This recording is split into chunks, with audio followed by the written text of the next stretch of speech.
Sjögren syndrome is a long-term autoimmune disease that affects the body's moisture-producing glands. In Sjögren syndrome, the mucous membranes and moisture-secreting glands of your eyes and mouth are usually affected first, resulting in decreased tears and saliva. The condition often accompanies other immune system disorders such as rheumatoid, arthritis, and lupus. The symptoms of this disease include a dry, gritty or burning sensation in the eyes. A person would also has a dry mouth and difficulty in talking, chewing or swallowing. Other symptoms include a sore or cracked tongue, dry or burning throat, dry or peeling lips, a change in taste or smell, and increased dental decay. Moreover, one will feel joint pain and having a dry nose. Not only that, digestive problems and debilitating fatigue are also some of the symptoms that someone will show when having this disease. For women, they also may get vaginal and skin dryness. Okay, now that you are aware of how the disease is, do you know why does it happen?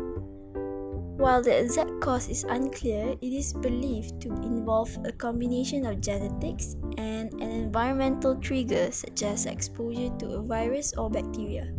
You may have genes that put you at risk. An infection with a bacteria or virus may be a trigger that sets the disease in motion. For example, let's say you have a defective gene that's linked to Sjogren's, and then you get an infection. Your immune system swings into action. Normally, white blood cells lead the attack against the germs, but because of your faulty gene, your white blood cells target healthy cells in the glands that make saliva and tears. When that happens, they can't produce tears and saliva. There's no let up in the fight, so your symptoms will keep going unless you get treatment. So the treatment for this type of disease depends on the part of the body that affected. Many people manage the dry eye and also dry mouth of this symptom by using over-the-counter eye drops and also sipping water more frequently. But some people they need prescription medication or even surgical procedure. The prescription eye drop, such as cyclosporine or Lifturis, may be recommended by the eye doctor if you have moderate to severe dry eyes.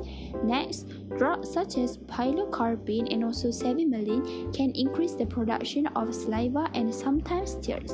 The side effect of using this type of drug can include sweating, abdominal pain, flushing, and also increase the urination. Besides that, to treat system-wide symptoms, hydroxychloroquine, which is a plaquenil, a drug that designed to treat malaria, is often helpful in treating this type of disease. Drugs that suppress the immune system, such as methotrexate, also might be prescribed. Lastly, a minor procedure to seal the tear ducts that drain tears from the eyes might help relieve the dry eyes. The collagen or silicone plug are inserted into the duct to help preserve your tears.